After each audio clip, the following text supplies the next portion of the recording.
Coba bayangkan ini, kamu sedang mengemudi di jalan raya dan tiba-tiba menyadari sesuatu yang sebelumnya tidak kamu perhatikan. Tangki bensinmu hampir kosong. Kamu pergi ke pom bensin terdekat, tetapi mereka tidak memiliki bensin lain selain 87. Sebaiknya kamu mengisikan ke tangki mobilmu atau tidak ya? Apa perbedaan antara angka-angka itu? Ayo cari tahu.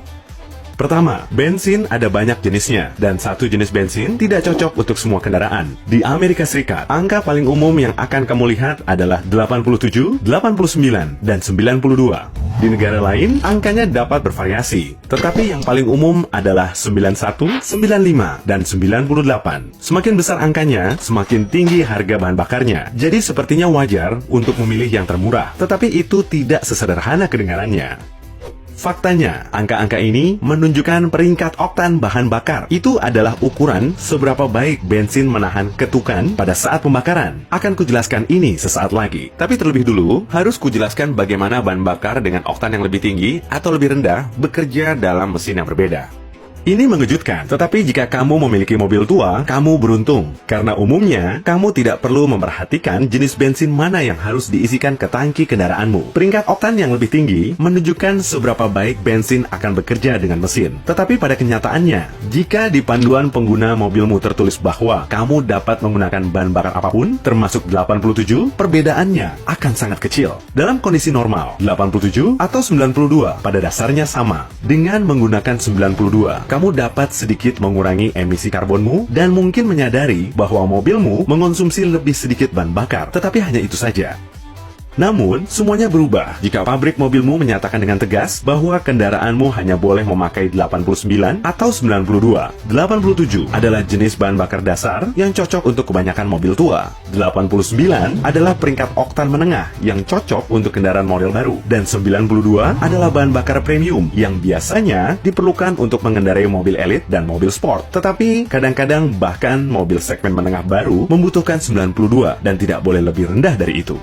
Seperti yang kusebutkan sebelumnya, jika panduan pengguna menyatakan bahwa kamu dapat menggunakan salah satu dari ketiganya, maka pilihannya ada di tanganmu. Kamu dan mobilmu tidak akan merasakan perbedaan apapun. Jika peringkat oktan penting untuk kendaraanmu, maka kamu harus memperhatikan ini dan tidak menggunakan bahan bakar yang peringkatnya lebih rendah dari yang disyaratkan. Dan sekarang, kita bahas masalah yang tadi ingin kujelaskan, ketukan. Istilah ini sendiri muncul karena suara yang dihasilkan mobil ketika tangkinya diisi dengan bahan bakar bernilai oktan lebih rendah dari yang diperlukan. Ia akan mengeluarkan bunyi ketukan atau ping dan bahkan tidak dapat menyala pada awalnya. Itu karena bensin bercampur dengan udara di dalam mesin. Dan jika angka oktannya terlalu rendah, campuran ini dapat terbakar terlalu dini dan merusak mesin. Pernahkah kamu mendengar suara ini saat menyalakan mobil? Beritahu di kolom komentar ya. Nah, sekarang kamu telah mengetahui alasan di balik ini. Selain itu, pabrik terkadang mengharuskan penggunaan bahan bakar dengan oktan yang lebih tinggi karena mesin mereka menerima lebih banyak udara berkat supercharging atau turbocharging. Sebab lainnya bisa juga karena rasio kompresi yang lebih tinggi yang meningkatkan tekanan di dalam silinder. Mesin akan lebih efisien dengan fitur-fitur ini, tetapi angka oktan yang lebih tinggi diperlukan agar fitur-fitur ini dapat bekerja dengan benar. Lebih banyak udara di dalam mesin berarti pembakaran akan lebih cepat, dan itu dapat menyebabkan ledakan dini pada campuran bahan bakar. Dengan bahan bakar beroktan tinggi, ini biasanya tidak akan terjadi. Kebalikan dengan yang beroktan rendah. Jadi, jika kamu mengisikan 87 ke tangki mobil bermesin supercharged yang membutuhkan setidaknya 89, kemungkinan besar kamu akan mendengar suara ketukan yang mengerikan sesaat setelah kamu memutar kunci kontak.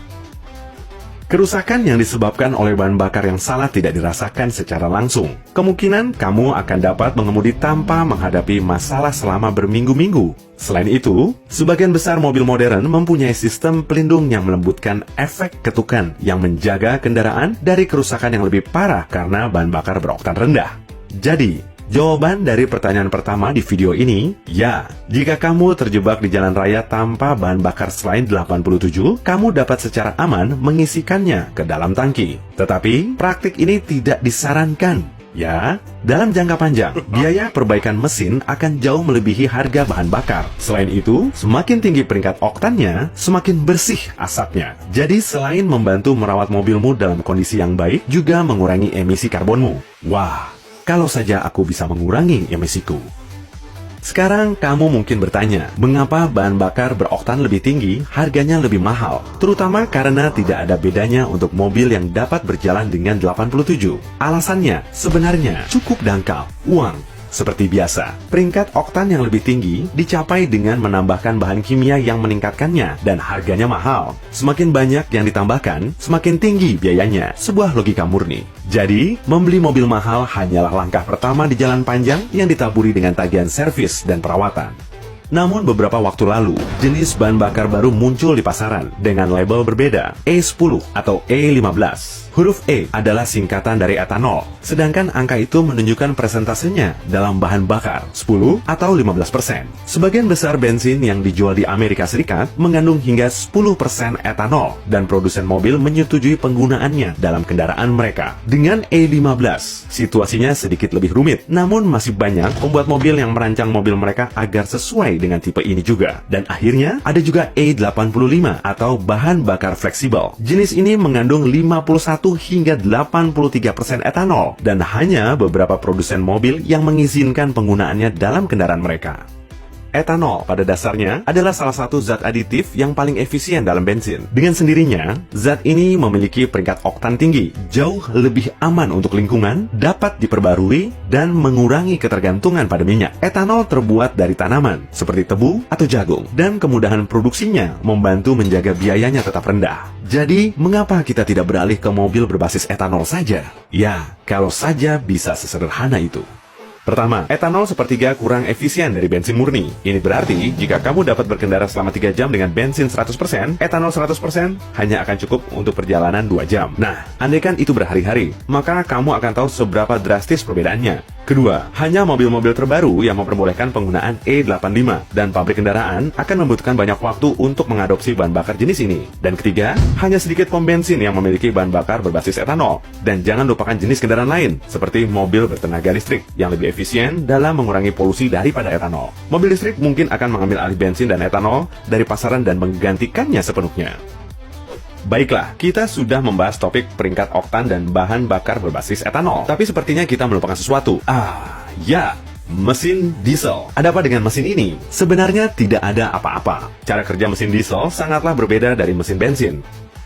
Jadi, apa yang akan terjadi jika kamu tidak sengaja atau sengaja, meskipun aku tidak tahu mengapa kamu melakukannya, mengisikan bahan bakar solar ke mobil bertenaga bensinmu? Awalnya, mobilmu akan dapat berjalan seolah-olah tidak ada yang salah. Itu karena mesin akan menghabiskan sisa bensin di dalam tangki. Tetapi begitu beberapa tetes terakhir habis, mobilmu akan berhenti. Itu terjadi karena solar dan bensin memiliki cara pembakaran yang berbeda, dan apa yang berfungsi untuk bensin tidak akan berguna untuk solar. Dan sebaliknya, mobilmu tidak akan bisa berjalan dengan solar di tangki bensinmu. Jadi, kamu harus menderek mobilmu ke pom bensin dan mengeringkannya. Namun, jangan khawatir, karena mesin tidak berfungsi, biasanya tidak akan ada kerusakan pada bagian dalam mobilmu. Tetapi jika mengeringkannya tidak membantu, kamu harus mempersiapkan diri mengeluarkan uang yang banyak untuk membongkar bensin dan memasangnya kembali untuk mengeringkannya.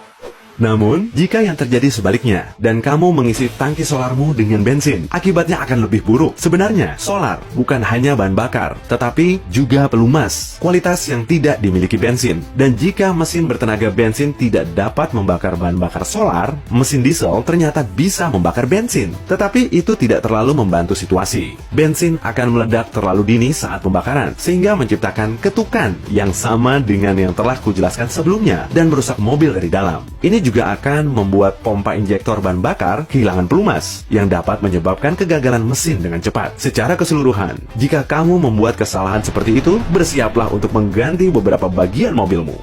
Jadi ingat, saat memilih bahan bakar untuk kendaraanmu, dan kamu punya beberapa pilihan, maka kamu dapat dengan bangga memutuskan di pom bensin, lalu berkata,